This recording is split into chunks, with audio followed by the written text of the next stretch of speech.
Hey everyone, it's Ornlu, and it has been a long time since I have done one of these, but especially since King of the Desert 3 is only a couple days away as of me recording this, I thought it would be an appropriate time to go back to my roots and do a 1v1 Arabia tier list update. So, my first thought was that, okay, like I did with my Arena tier list recently, I would go back to my old Arabia tier list and then, do all the necessary adjustments and whatnot. But in thinking about it, I want to make this tier list focused on King of the Desert Arabia, which in my mind is a fundamentally different map than the normal Arabia you will see on Ladder. And so I thought, okay, I'll just do this tier list from scratch, as really the whole context of the map is different and it really affects civilizations quite positively or negatively, depending on the civilization, as in short, it is a much, much more aggressive map than Standard Arabia. And before I launch into the tier list itself, I want to actually show you guys the difference between this map. So I'll actually go into the editor and show you guys the differences between the two, because I think it's really important. Alright guys, so we're here in the scenario editor, and I just loaded up regular old Arabia, the standard Arabia map that you'll play on Ladder or what have you. To quickly compare the two, this, I'm sure most of you are familiar with it. It's a fairly wallable version of Arabia, all things considered. Like, the red player here has a pretty easily wallable map, and, well, there are some cliffs around here. There is elevation, not too much, but it's definitely still there. And generally speaking, I would say is definitely on the more standard slash defensive side of any possible map generation. And this has led, I would think, in large part to the very wall-centric meta that some people definitely aren't fans of. But I just wanted to give this as a baseline because now I'm going to show you the King of the Desert version of Arabia, which the tournament will be played on. Alright, so here it is. Same map, right? Pretty much exactly the same as regular Arabia. Oh wait, no it's not. As you can see, it is way, way more open than regular old Arabia. The patches of trees are generally smaller, they're a bit more sparse, although they are fairly uniform and consistent in size. Try walling that, like, this is kind of a nightmare to wall. You kind of have to like wall the TC here if you're the red player, wall over here, but then you don't get the stone, and then kind of wall around this way. For the blue player, I guess it might be a bit easier, kind of wall at the front, or, well, it's still pretty awkward. And generally the hills, I think, at least in my opinion, there are a bit more hills, but I don't know, maybe that could be potentially up for debate. Also, notably, there are no cliffs, which, further limit the ability to wall.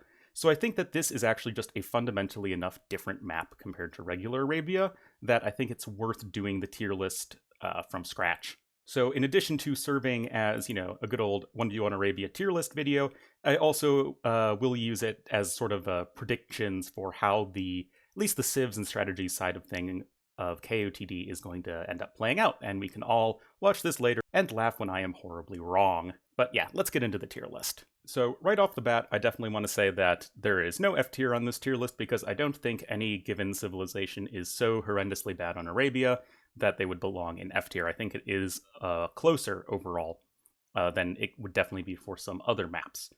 With that said, I just want to break down what I would call the differences between the tiers, and then I'll jump right into it as normal.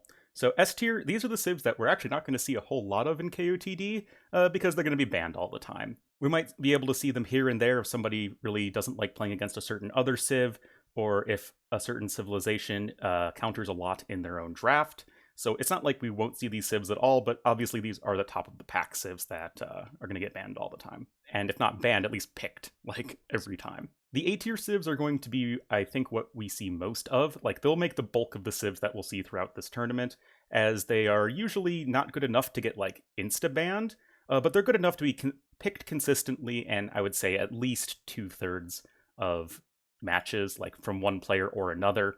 Remember that with the civ draft, including civs that will be banned, and I think one extra civ as well, you have to actually pick a lot more civs than, say, in the very first iteration of King of the Desert, where it was just like in a best of 5, each player picks 5 civs, right? Now I think you pick 7 civs or something in a best of 5, and then one gets banned and then one's left over, so there's always like a question of, okay, what's this person going to pick next, even if it goes to match point? Which I think is interesting, and I definitely think is better than just a pure, like, draft 5 civs, but definitely I think the bulk of at least the first, 4 or 5 picks or so are going to be in the A tier.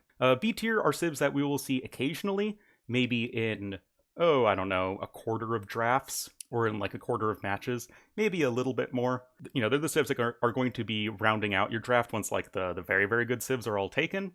And they'll probably be like notably the weaker civs among your draft, but they're still very solid civs in their own right. Likely, you would be going into a game with them and not feel like you're at a huge disadvantage, even if you're up against one of the topper civs. So yeah, definitely solid civs all around, but definitely ones that you would probably see in the lower parts of the draft.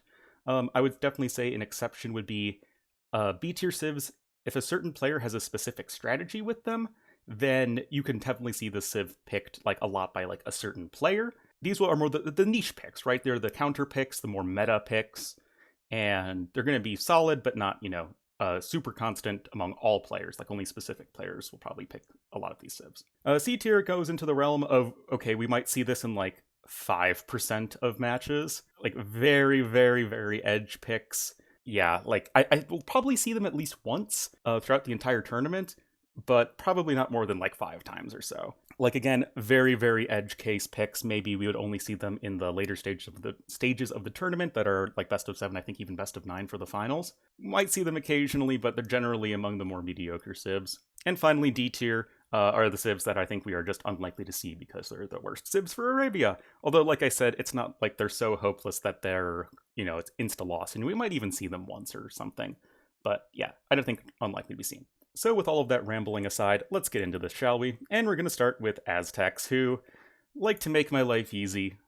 S tier right off the bat. I still think Aztecs are the best 1v1 Arabia civilization, and I always have thought that. And yeah, that hasn't changed anytime soon.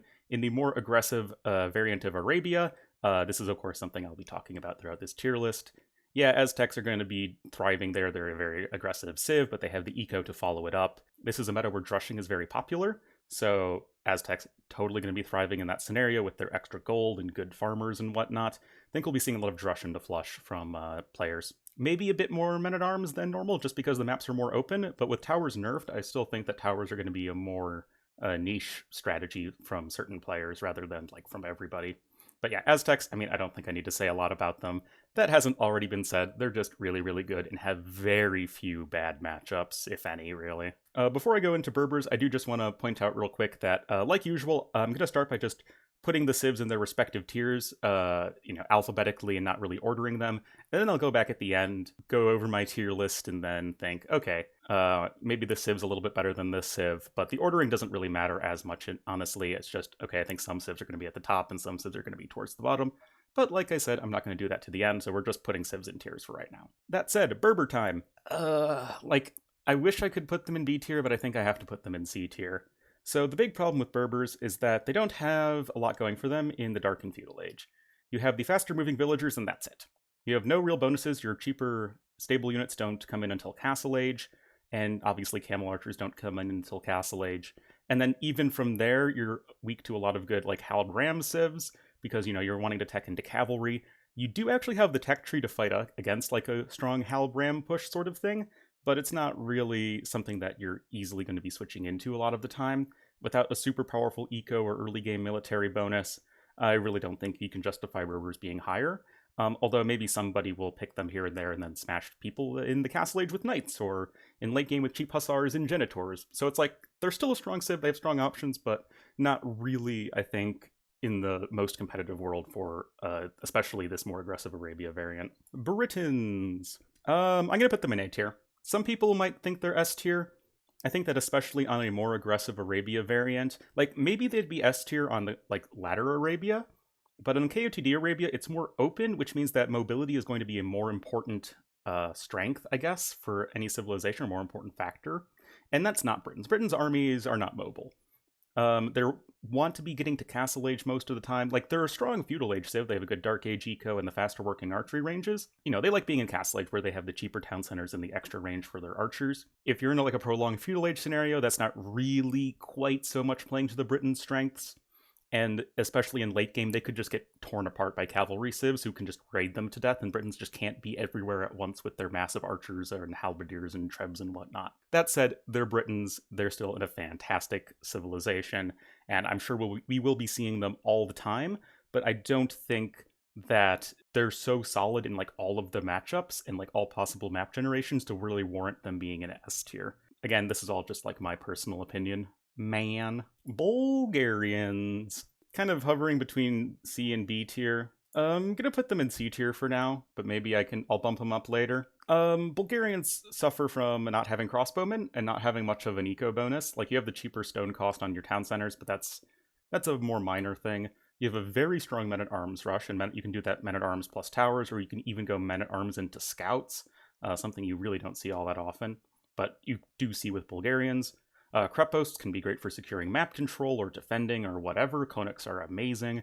And your late game trash is surprisingly top tier, with your faster attacking hussars, fully upgraded halberdiers, and skirms that only miss ring archer. So like, they have a lot of powerful military options, but lacking crossbowmen on Arabia is kind of a big problem, and then not having a super powerful eco behind it. Not really the greatest thing ever. It definitely limits you in what you can do, and makes you, I think, a little bit more predictable. Like, if you see your opponent go Bulgarians, you're going to be like, okay, they're going for men-at-arm rush at minimum, if not men-at-arms and towers. So I think they're probably going to have to be in C tier. Burmese. Kind of similar to Bulgarians, actually, in that they don't have very good ranged options, but I'm going to put them in B tier. Unlike Bulgarians, they do at least have crossbowmen, even if they miss like all of the blacksmith range defense upgrades, well, except the feudal age one, obviously. But Arambai are also like absolutely insane, and they also have a solid eco bonus with the free wood upgrades, double bit axe bow saw and two-man saw. So they have a good eco bonus, a really deadly men-at-arm rush with the extra attack, and then you can transition into a Rambai. And at a bare minimum, you do have crossbowmen in early Castle Age that you can use. You have at least a decent eco behind it. Definitely not something we'll see in like a ton of series, but I can definitely see certain players wanting to pick them here and there, as they are, I think, especially strong against civilizations that are mostly melee focused. Like, they're not good against archer civs like Britons, but they're going to be a lot stronger against civs like Franks, because Franks, they see a Rambai and they cry. No, Byzantines are not in D tier. I'm sorry, Byzantines, that was a misclick. Could I even put Byzantines in A tier? If not A tier, like really high B tier. I think I'm going to put them in B tier, but they're probably going to be like near the top of B tier. And the reason I'm putting them here is that I just don't see them picked like all the time. As Byzantines they're a much more defensive civilization, obviously. That said, of course, you can go for a strong tower rush with your extra building HP, and even the Freetown Watch is actually really nice. And then you have the cheap trash that you can go for, and you just have like every option under the sun to counter like every civ in the world.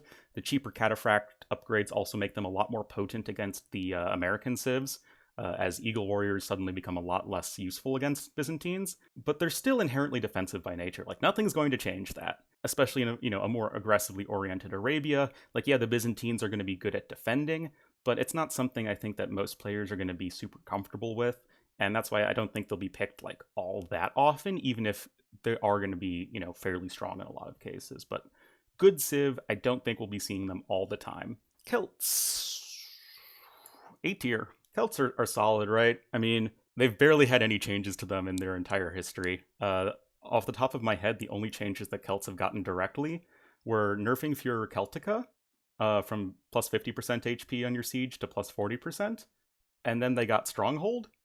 And I think that's it for like direct changes to the civ. They're just, they're solid, right? You have the faster working lumberjacks, which is like literally always useful. A very strong drush, and like I said, I think we'll be seeing a lot of drushes in this tournament. You can also make that a strong men-at-arm rush. You can even go extended men-at-arms if you're up against a lot of skirmishers. It's something I have seen work before. And then, of course, you have amazing siege and castle age. It's going to be very helpful against all the archer civs that we will be seeing most certainly throughout the tournament. And, they have a strong late game with infantry and siege and whatnot. The problem with Celts is the same problem they've always had, and that is late Castle Age and early Imperial Age. You don't have Bloodlines and you don't have Thumb Ring. And they're the only civ in the game that has that, except Britons, but Britons, you can't really say they don't have Thumb Ring, so they have bad archers, right? So like, Celts have bad archers and mediocre cavalry. And that's kind of a double whammy, and that is a really big problem in late Castle Age, early Imperial Age, when you're trying to transition into infantry and also kind of get your siege up and running, but you don't have like all the upgrades in just yet. And it's always been awkward for the civ, and always has, I think, prevented them from ever being like S tier. But I mean, they're still just a very strong, solid civ. Chinese. they'd easily be an S tier if this were regular Arabia, but in the context of King of the Desert Arabia, I have to put them in A tier, although they'll probably be near the top of A tier. And this is for a couple reasons. One, it's a much more open, aggressive map, and Chinese, they are not a very aggressive civ. Kind of like Byzantines, they're more defensively oriented, although less so than Byzantines, but that's not really saying much. You really will very rarely see drushes or men-at-arm rushes with this civ. Like, it's almost always just straight scouts or straight archer opening with, like, walling behind it. And that sort of gives your opponents a very free, safe time to do whatever they want in early game. And something I haven't talked about yet is that Chinese are exceptionally vulnerable to laming, and with a huge, prize pool, I think of $50,000, yeah, people are going to lame like crazy. And Chinese are just so vulnerable to getting lamed because you start with fewer resources, and you're definitely a bit stretched early on when it comes to especially food income. So like if you get a boar stolen, or if you like lose 2 sheep, then you're just in such a bad position as Chinese that I don't really think I can put them in S tier. And it's also a lot harder to wall, which Chinese really like to wall early on to sort of make up for the fact that they don't usually go for infantry. If the early game goes okay for Chinese, then they're like set for the rest of the game against almost every civ, because you have a very strong eco at that point, you have a great tech tree, you can go for every option under the sun, and then with the cheaper technology, switch between them, and you have an inherently powerful late game unit in the Chukonu. So they're still an amazing civ, but I think just a little too vulnerable on this Arabia generation in particular. Humans, oh boy. There's just such a weird civ. I'm gonna put them in B tier, I guess. It's not like you're gonna go just straight to TC boom on this map. I mean, that's just way, way too greedy, and you're probably gonna die. But still, you can go for like scouts into second TC in late feudal age and on your way to castle age or something like that, and that can still be very strong. Additionally, the extra HP palisade walls can also help sort of carry you through late feudal age or something like that. And then if you can get a castle age and get some Kipchoks up and running, then you're going to be in a really good position, as they will be very, very, very powerful on a map that is as open and aggressive as Arabia. Additionally, in a civ that is like one of, if not the most immobile in the game when it comes to their army compositions, especially with like the very quickly producing and faster hussars, on a map that's as open as KotD Arabia, then you can just completely run over people in the late game. And you still have good options like fully upgraded halberdiers, strong hussars, and all that good stuff. But yeah, I think they're still going to be a B tier civ. We could see them, I think, picked here and there, and they're certainly not bad, but I think they're just a little bit too awkward to see all the time. Ethiopians. I think I'm going to have to put them in B tier. I'm sure some people who really like archer civs will put them in A tier, but I just don't quite think they're strong enough. They don't have a good enough eco behind their, extra food and gold. And from beyond that, you're like very sort of predictable in that you're going to be going for archers and then adding in some siege and stuff like that. Shotels are very situational. They're great against the American civs, but that's really it. Your cavalry is really mediocre. At least you do have access to camels, and that's something, but it's still not that amazing.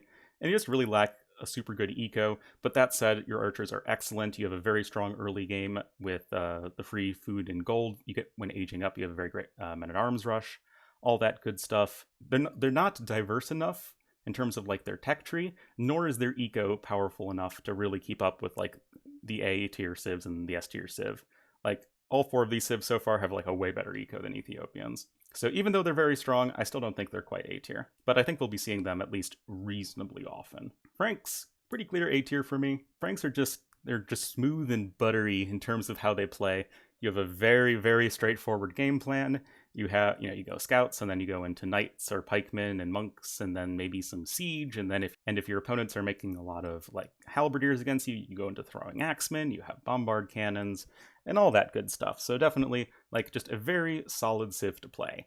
That said, they do have some weaknesses that there really is no way of getting around. I think they're definitely on the weaker side to like good cav archer civs, especially in mid game, as your knights will just kind of struggle to really keep up, and it can just be so expensive to deal with them. Like, say, Burmese, they definitely would be struggling against that, but also they struggle against like things like Mangudai, or maybe even like Hun cav archers or something like that. And the fact that you just have such bad skirmishers and just archers in general definitely, I think, hurts them a lot. But that said, they're still they're just super strong and super solid, and I'm sure we will be seeing them a ton. So like they're a great civ, but I don't really think that they have a few too many holes, I guess, in their gameplay to be considered like S tier. But yeah, Franks are great. Always have been since like Ever since Franks got to, Chivalry and the faster working Forgers, Franks have just always been solid. Goths. I think I'll actually put them in C tier. If this were regular Arabia, I'd probably put them in D tier where I normally do.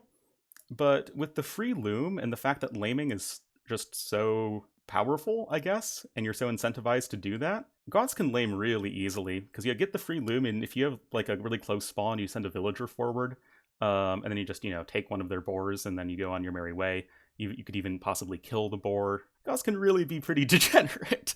You also can go for a very strong early drush. We've been seeing a lot of like barracks before mill drushes, and Goths are going to be great at that. So you're going to be going like real aggressive if you're Goths. And if you know your opponent's going to be picking a ton of archer civs, I can see Goths being like an occasional inclusion into a civ draft. But yeah, I mean, obviously they still suffer from a good long-term eco bonus, and they suffer from bad defenses, and they suffer from being very one-dimensional.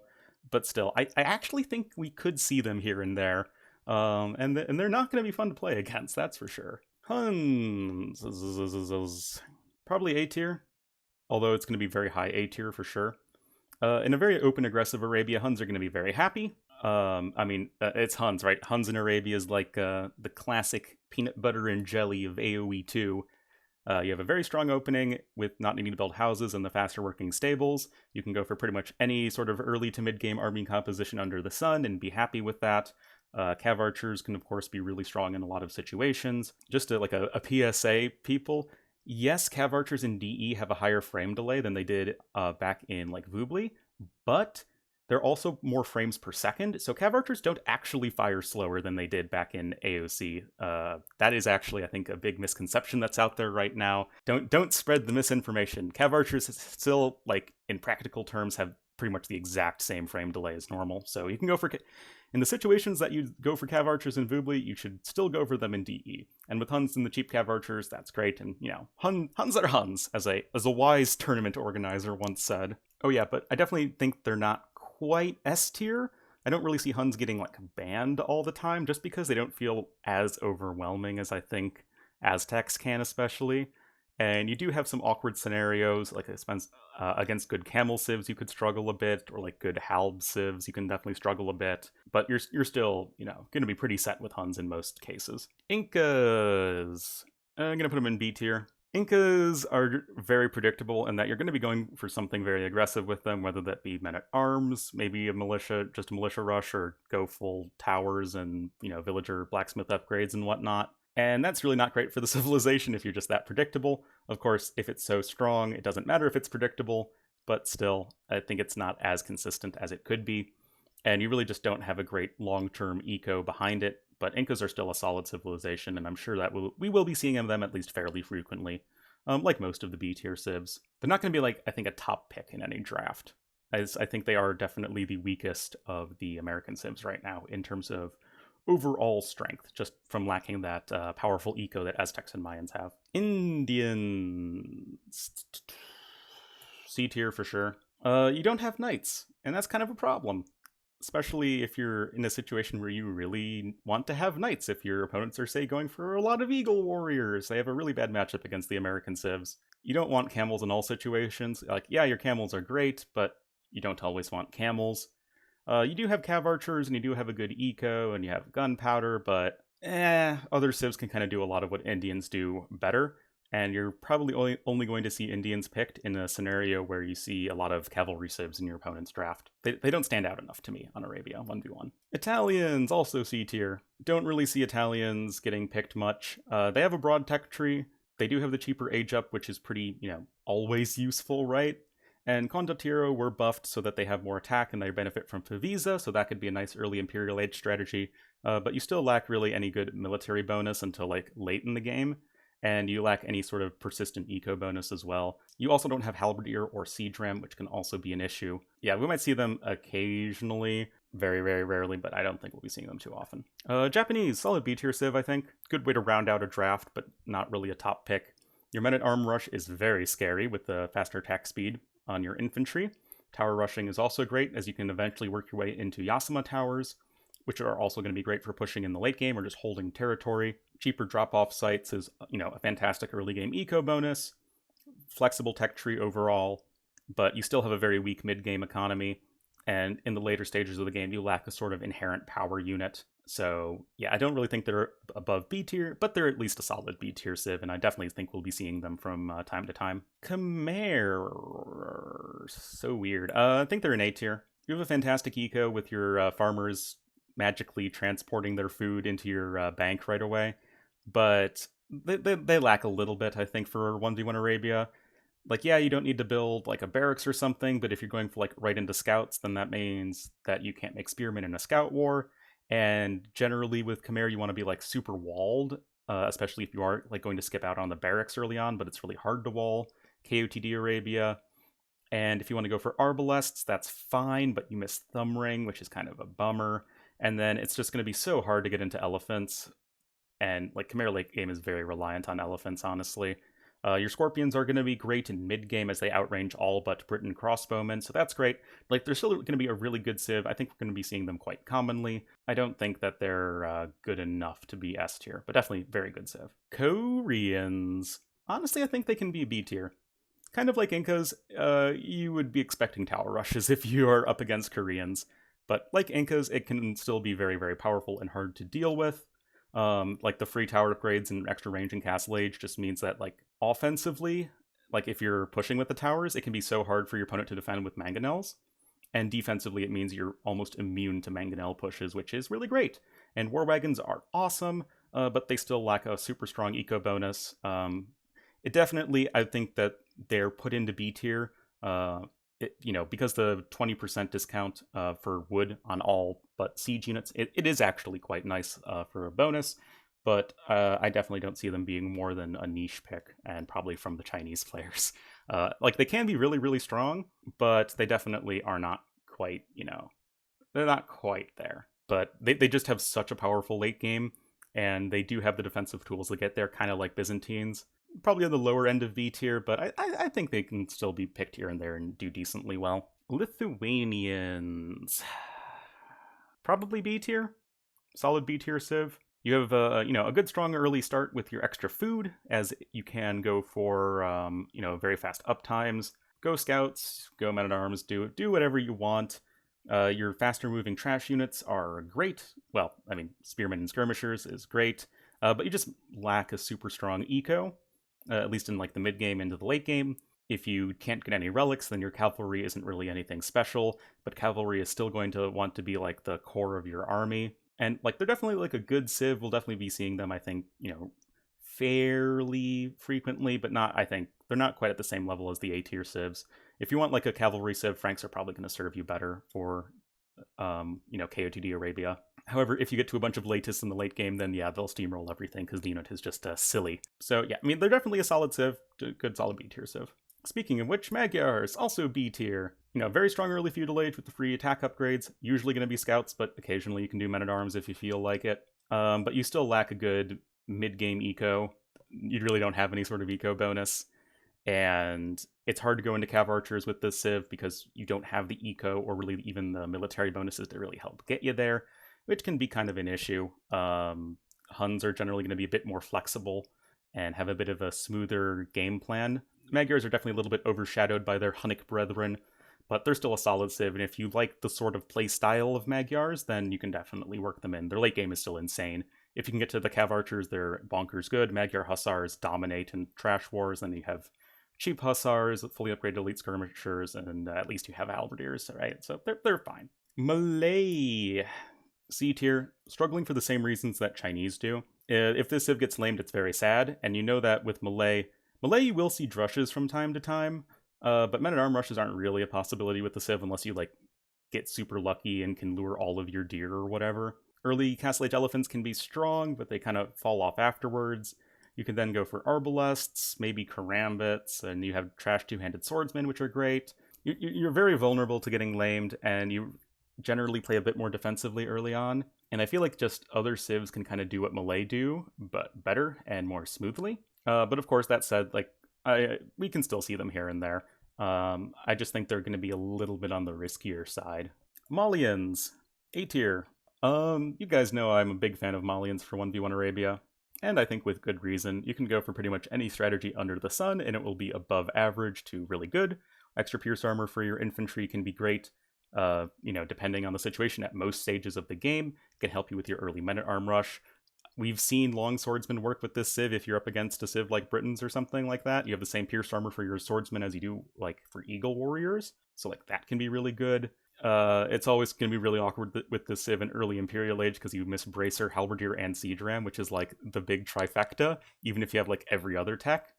However, Farimba is still going to be really awesome. It's really hard to go for Paladins in 1v1 Arabia, and Farimba Cavaliers are going to be better than average and still like affordable, at least in most cases. And you have, fully upgraded heavy camels with Farimba, Cavaliers, and then light cav are all going to be really great. But also, missing Halberdiers and Bracer and Siege Ram can be a little bit of an issue.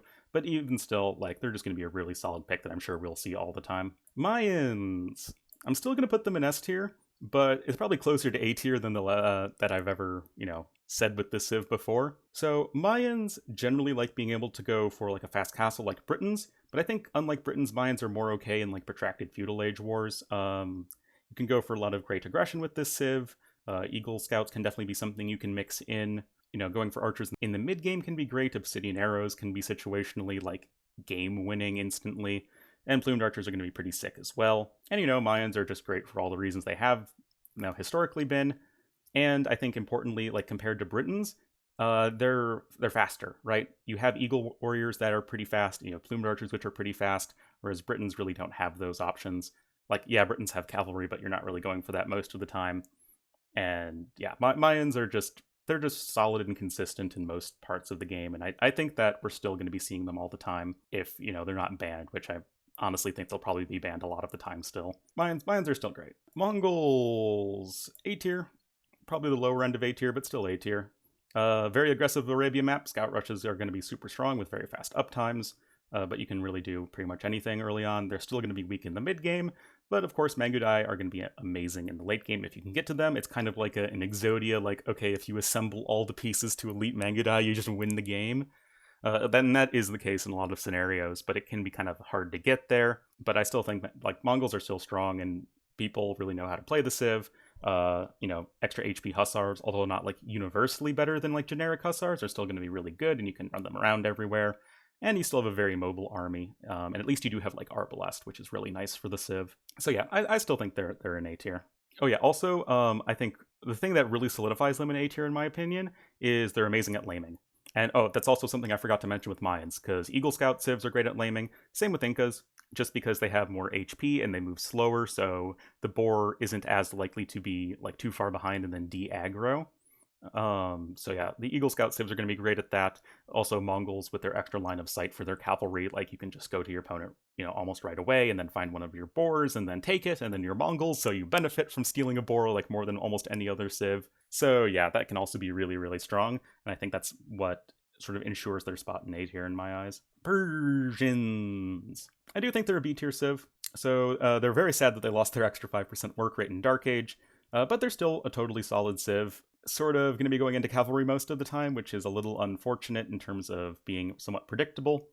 Your monks are also really bad, which isn't great, but you do have trash bows, which I think is the big difference maker from like me used to putting them in C tier a lot of the time. I think they are managing to work their way into B tier. Like, they have an otherwise very broad tech tree, a lot of different things they can go for. They do at least have fully upgraded halberdiers and siege rams.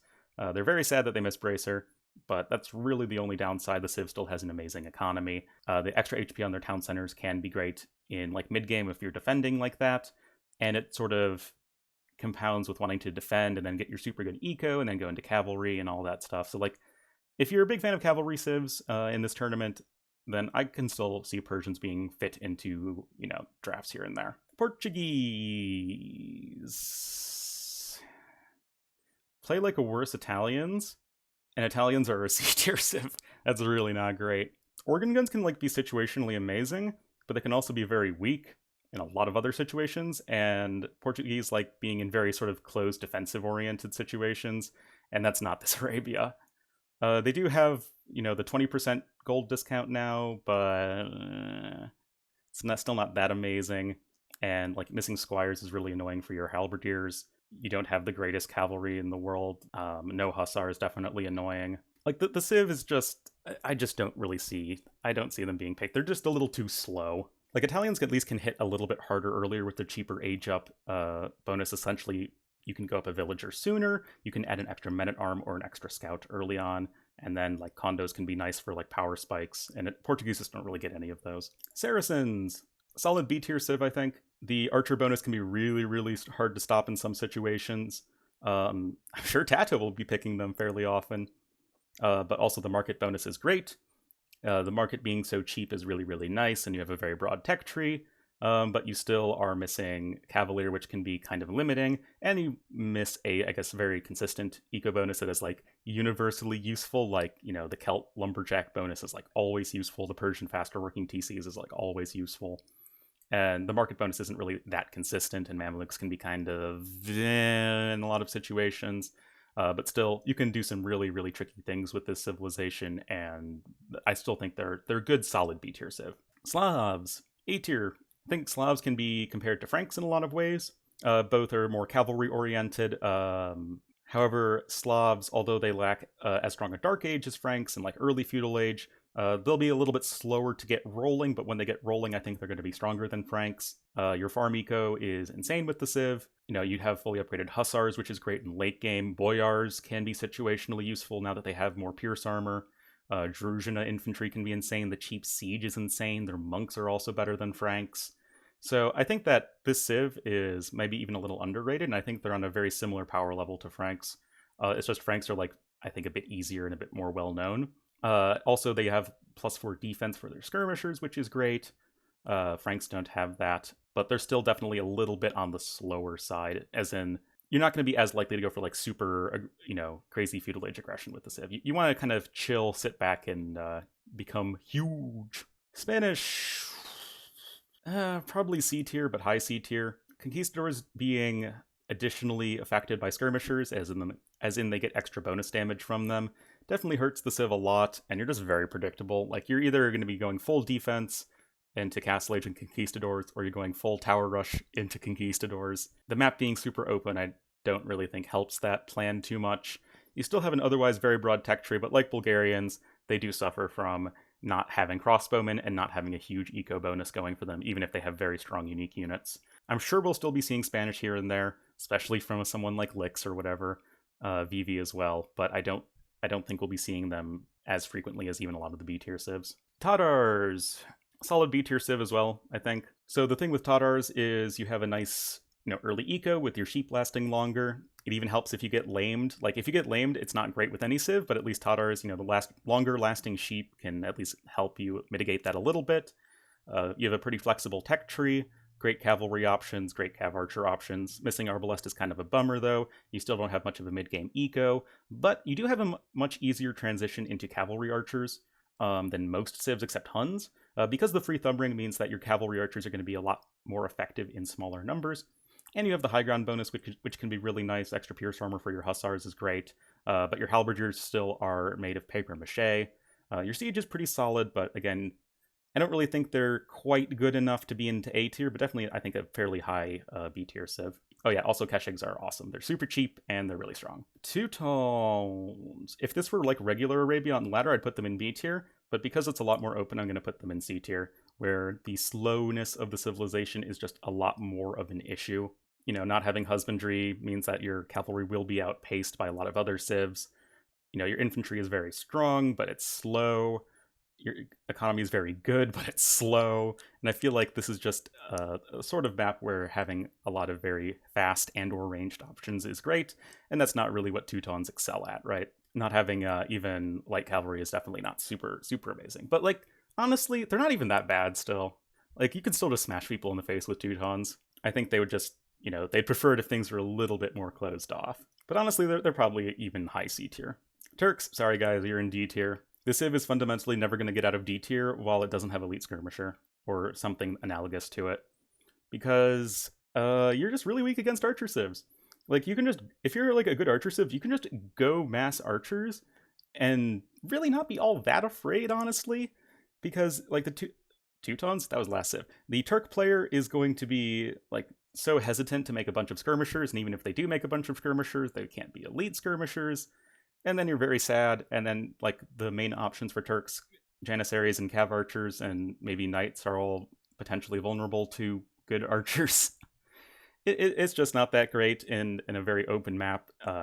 You can potentially get resources denied, I think, a bit more frequently, which is obviously awful for the Civ. It's not an Arabia powerhouse, especially on this more aggressive variant of the map. Vietnamese. Good solid A tier Civ. Not really a ton to complain about with the Civ. They're just, I think, a very, very strong archer Civ. And I do think they're a bit better than, say, Ethiopians and, spoiler alert, Vikings. Kind of like Britons, you just have a very strong, flexible early eco with not needing to spend wood on eco upgrades. Extra tanky archers can be great. Imp skirms are amazing in protracted games. Rattan archers can be great against other archer civs, which is really nice. You do have decent cavalry, which is great with the civ, unlike Britons, since you have bloodlines. You even have elephants potentially as an option. This civ just has a lot going for it. Also, they're great at laming because you see where the enemy TC is right away. However, they are still, I think, at the end of the day, an archer civilization that will be wanting to go for archers most of the time. They're still a little too one-dimensional, I think, to be like an S-tier civ, but they're still a very, very strong civ in their own right and probably going to end up high A-tier. And finally, Vikings will be in B-tier. Good solid B-tier civ Vikings. I know this is probably going to be controversial because some people think Vikings are amazing. I do not think Vikings are amazing. I think they're fine. They're solid, upper mid-tier. Your eco is insane with Vikings, but it doesn't actually start becoming a really insane eco until like mid-feudal age, and you have like no Dark Age bonus to help you at all. Your men-at-arms are going to have extra HP, which is a nice little boost, but isn't insane. And your tech tree is so limited with the Civ, no gunpowder. Your cavalry is just awful. Like, they might even be A tier if they had husbandry, but they don't even have husbandry. No bloodlines, husbandry, or +4 defense is just so limiting.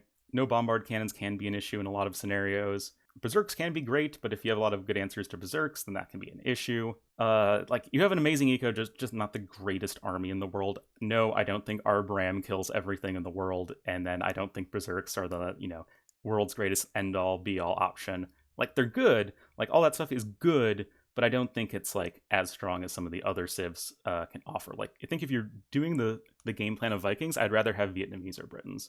At least that's my personal opinion, as is all of this. So now that we have rambled on a lot, let's just do some reordering of the civs. Like I said in the beginning, this really isn't, I think, the actual positioning of the civs within the tier isn't super important and would probably change if you asked me on like different days of the week or something. But this is just kind of the general, like, okay, I think this civ is like high A tier, mid A tier, whatever, and I still think it's useful to do. So S tier, Aztecs, Mayans, nice and simple.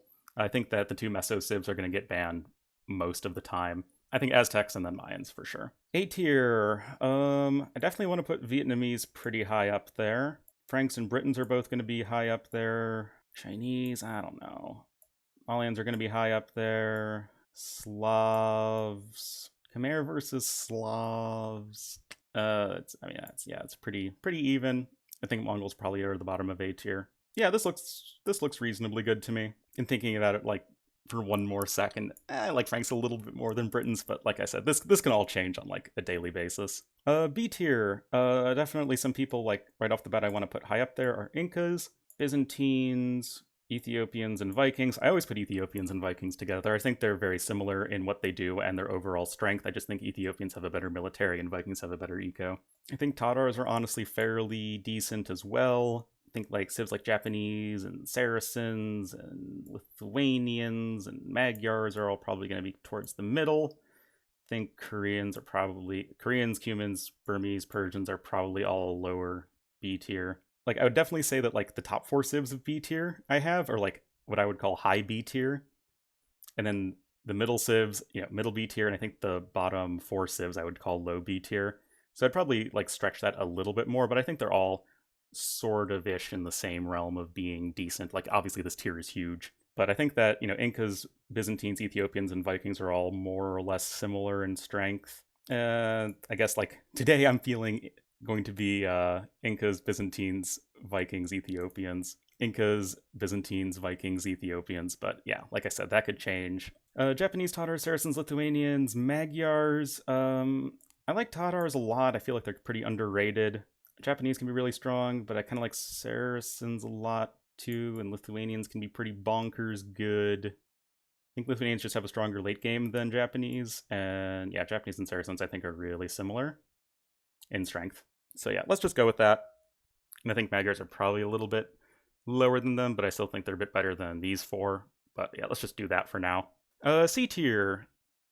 Right off the bat, I think I want to put Teutons and Bulgarians, Spanish fairly high, then probably Berbers and Malay, Italians, Goths, Indians, and then Portuguese, Turks. Maybe I think I like Spanish, Teutons, Bulgarians, maybe Malay a little bit more than Berbers, and then Italians, Goths, Indians, Portuguese, Turks. So just taking one more glance at it, I think this looks pretty reasonable to me. Yeah, I definitely like it. I think this is going to be a pretty good representation of how we're going to be seeing things in KOTD. I think it's just pretty cool that every civ is at least B tier except for what? 4, 8, 10. So 25 of the 35 civs I would put in at least B tier. And I think we would see at least reasonably often and are, fairly good to very good. And there's only 2 civs I would think in S tier, which I think is really sick, and only 2 civs in D tier. So like the bulk of the civs are, in the middle, which is kind of how you want balance. But yeah, guys, that's going to be my 1v1 Arabia KOTD 3 edition tier list. Definitely leave a like if you guys enjoyed. Let me know what you think, of course, in the comments. These are only my opinions. But of course, definitely thanks to Mem for organizing the tournament. It's very hype. And yeah, I'll definitely be casting as much of it as I can. So hope you guys enjoyed, and I'll see you next time.